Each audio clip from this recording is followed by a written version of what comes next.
Good evening. Today I am going to talk about staging pressure ulcers. Staging pressure ulcers is a process in determining the damaging to the soft tissue lining. It goes from stages 1 to 4. Pressure ulcers usually appear on bony prominences, such as your coccyx, your heels, and maybe even the back of your head. It's the areas that you may sit on or lie on too long. This usually happens in the elderly once they have declined to a point that they are rarely getting up and can't move on their own. We're going to talk about stage 1, and I'm going to show you a visual. A stage 1 pressure ulcer is just the reddening of the skin. There's no break in the skin. There's no break in the skin or anything like that. You just may have a reddened area that shows you the beginning of something going to happen. A stage 2 pressure ulcer is when that first layer of skin begins to erode away or become a little more damaged. It's going to be totally gone. Once we hit the stage 3 pressure ulcers, that's when we really need to begin to take serious measures and precautions in helping these elderly people.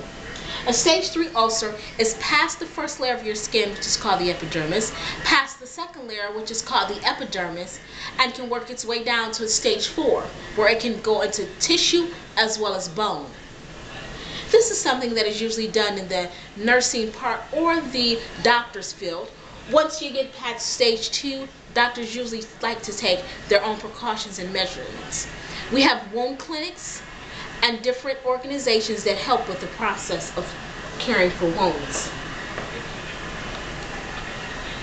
There's a woman by the name of Mackenzie Kimball who specializes in wound therapy.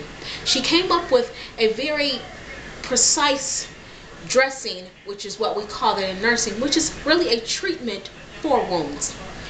In these different dressings that she brought up, we can do this to promote the healing of these wounds a lot faster.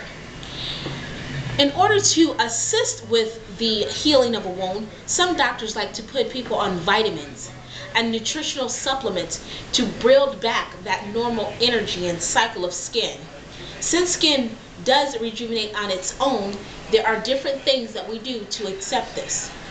Calcium alginate is something natural, which is in a vitamin, that helps reduce the wound size. Thank you so much for your time. And if you have any further questions, you can always go online and check on the status of wounds, wound care, or pressure ulcers from stages 1 through 4.